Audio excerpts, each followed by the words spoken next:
Салон дарсои забони тоҷикӣ дар канали Universe. Дарси чорум. Исм.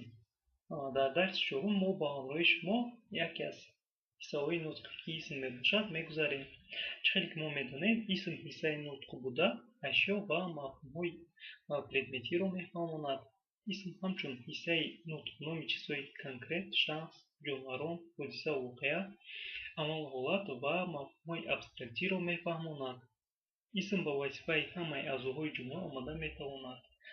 Мо дар бораи аъзоҳои ҷумла дар дарси гузашта сухан гуфта будем. Аз ҷиҳати хелҳои исм мешаванд исмҳои шахс ва ғайри шахс, исмҳои ҷинс ва хос, исмҳои ҷомеъ, исмҳои конкрету ва абстракт. Исмҳои шахс ва ғайри шахс аз ҳамдигар аз ҷиҳати калимасозӣ, маъно, шаклҳои грамматикӣ ва мувофиқати хабар аз ҳамдигар фарқ мекунанд. Ҳамаи исмҳои шахс ба саволи ки ва дигар исмҳо бошанд, ба саволи чӣ ҷавоб мешаванд. Суффикси ҷамъбандии исмҳои шахс бошанд он, ён, вон, гон, ино. Масалан, бо суффикси ҷамъбандии гон метавон чунин калимаҳоро овард. Коргарон. Ин дар шакли ҷамъ мебошад. Хонандагон. Ин низ дар шакли ҷамъ аст. Хонанда ва коргар бошад, дар шакли даҳҳо меоянд. Масалан, колхозчиён бо суффикси ён. Яке аз хусусиятҳои фарқкунандаи исмҳои шахс ва ғайри шахс ин аст ки чӣ хеле гуфтем, ба саволи ки ва чӣ худи ин исмҳо ҷавоб мешаванд. Суффиксҳои исми шахс ва суффиксҳои исмҳои ғайри шахс дар ин таблица оварда шудаанд. Ин буд якум хели исмҳо ва дуюмаш бошад агар исмҳои ҷинс ва хос. Исмҳои ҷинс номи предметҳои ҳамҷинсро ифода мекунад. Одам, дарахт, кӯл ва ғайраҳо. Исмҳои хос ба шахс, предметҳо ва ҳодисаи воқеаҳои алоҳида тааллуқ дорад. Масалан, дарё исми ҷинс буда, вале номҳои худи дарёҳо бошад исми хосанд. Инчунин шаҳр исми ҷинс ва номи шаҳр бошад, исми хос аст. Исмҳои хос бо ҳарфи диққат диҳед ки бо ҳарфи калон навишта мешаванд. Исми хос ин аст, чӣ хеле гуфтем. Масалан, мегирем агар гӯем номи шаҳрҳо: Душанбе, Исфара, Кониводон, Маназарафшон ва исми ҷинс бошад агар ин шаҳр, яъне ки вақте ки мо шаҳр гуфтем, дар бораи ҳар хел шаҳрҳо дар фикри мо ҳамон манзараи ҳар хел шаҳрҳо меоянд ва номи худи шаҳрҳо бошанд агар дар алоҳидагӣ, ин мешавад исми хос. Исмҳои ҷомеъ бошанд агар аз худи калимаи ҷомеъ мефаҳмем ки як гурӯҳро мефаҳмонанд. Дар шакли танҳо маънои бисёрии предметҳои ҳамҷинсро ифода мекунад, яъне як гурӯҳи ҷомеъаро. Масалан, мегирем мардум, нажод, қабила ва ба монанди инҳо. Исмҳои конкрет ва абстракт.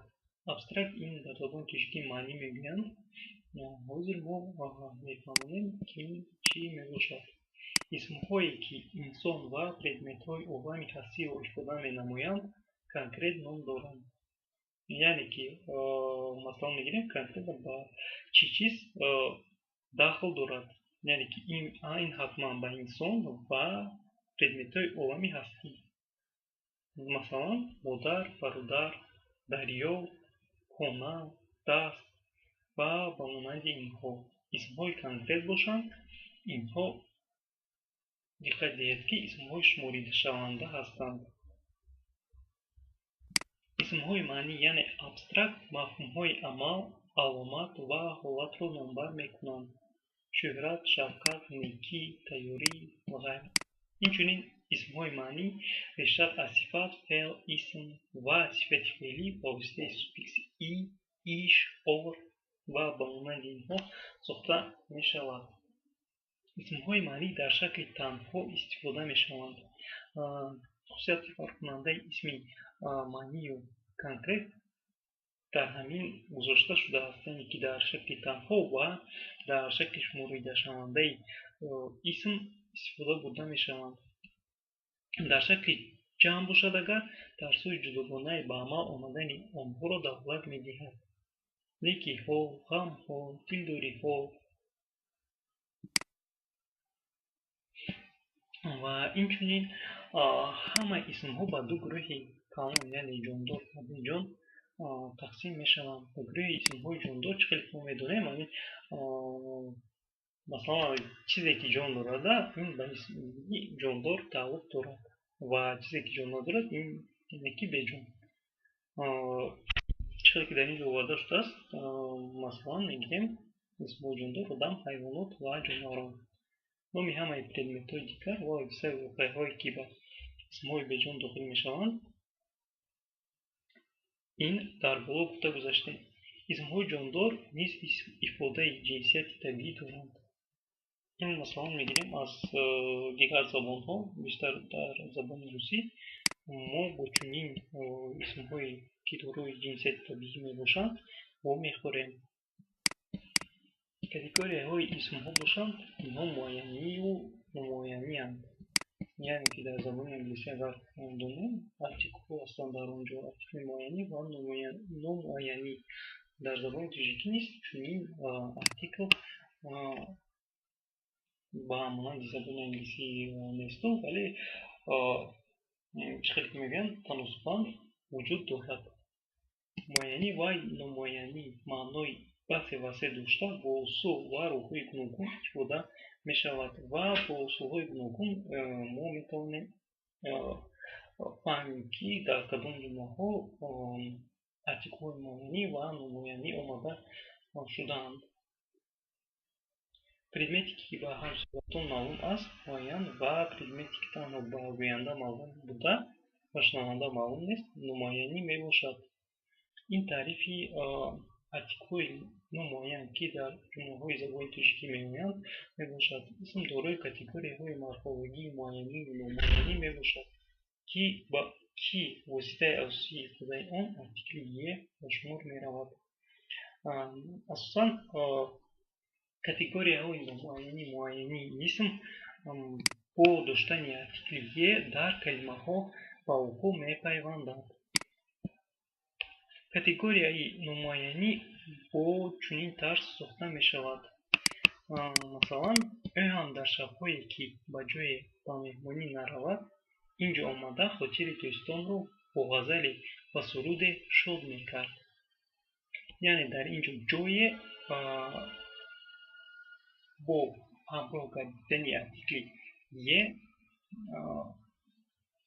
خود رو نشون میدهد که این جای یعنی که نامعلوم است و این میشود در زبان تاجیکی ارتیکل نامعینی. این با کاتگوری‌های اسم‌ها داخل میشود باشد. یعنی که باید در خاطر داشت که اسم‌ها غیر از اسم‌های مثلا میگیریم چه در گفتیم خاص، جنس، جاندار، بیجان کاتگوری‌های اسم‌ها نیز وجود دارد. در همین دم از روی حولی آواز زنک بلند شد. یعنی که زنک با همراه گردیدن ارتیکل یه آواز زنک، یعنی که ما نمیدونیم کدام زنک است ولی آواز از زنک بلند شد. و در این جمله ارتیکل نامعینی نیز استفاده شده است. ارتیکل یه عادتاً با اسم تنها می آید.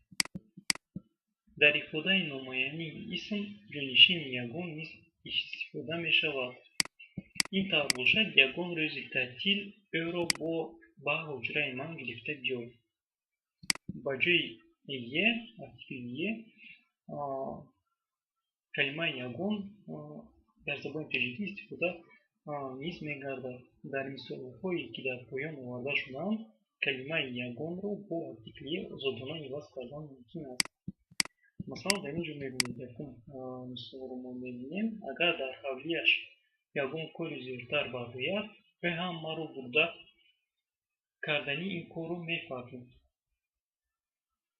یعنی که با جای کلمه یه ارتیکل یه ما کلمه یگان رو استفاده بردیم. اگر کلمه یگان رو استفاده نبریم شما فکر میکنید که چطور میشود در این جمله؟ یعنی که ما کلمه یگان رو میگیریم و از بین و ارتیکل یه در کلمه میگذاریم که این جمله با کاتگوری نمایان اسم منصوب گردد. برای ifade نمایانی اسم جانشین منفی هیچ نیز استفاده می شود. از روز آمدگیش هیچ کار نکرده است. یعنی که هیچ همچون یه استفاده برده شده است. همینطور با ارتیکل یه در این موقع هم وظیفه بودن کلمه ها یک، یگان، هیچ، کدام و با جای همدیگر استفاده شدن آنها دلیل آن است که وظیفه اساسی ارتیکل یه ifade نمایانی و یگانگی می باشد. ارتیکل یه خصوصیت معین کنی یعنی اشارتی دارد.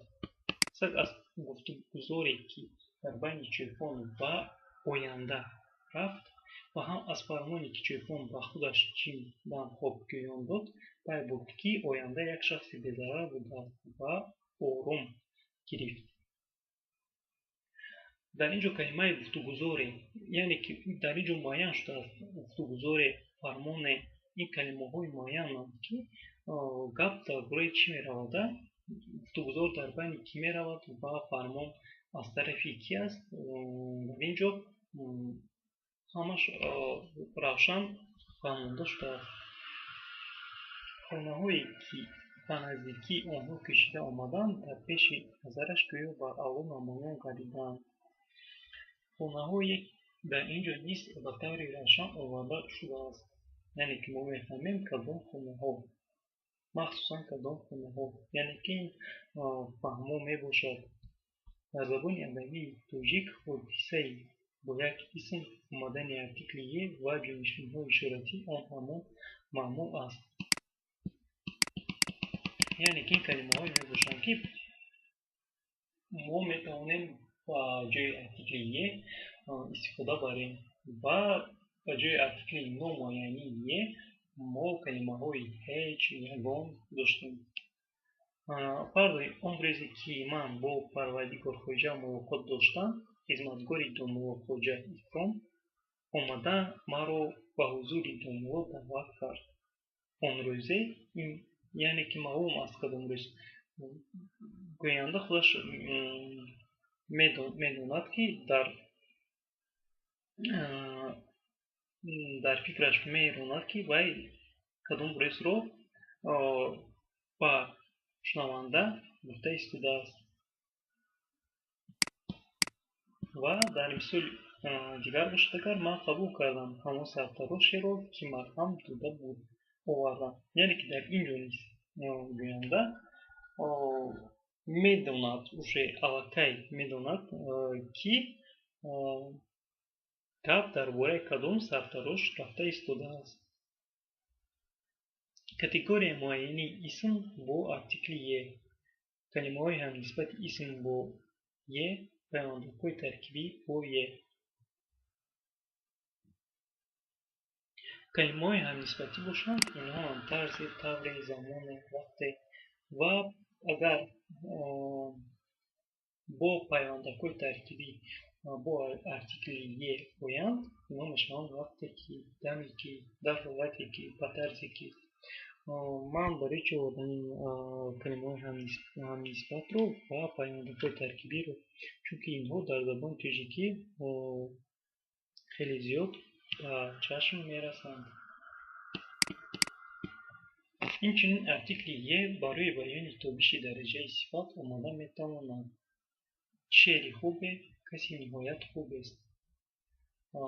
یعنی که این در کاتگوری است وقتی که ما صفت رو استفاده میبریم با ارتیکل یه چنین شکل نیست خیلی هم بسیاره. مثلا در اینجا دو مثال آوردم یعنی که شعری خوبه در اینجا خوبه کلمه خوبه با همراه کردن ارتیکل معینی یه یعنی که من همین شعر رو میفهمم که این شعری خوب است. یعنی معین میکنند. از این جمله میفهمیم که این ارتیکلی معینی است. کسی نهایت خوب است در این درجه اولی و استفاده شده است، یعنی که صفت در درجه اولی و کسب شد اگر کلمه معین شونده، یعنی که ارتیکل همین کلمه رو معین میگرداند.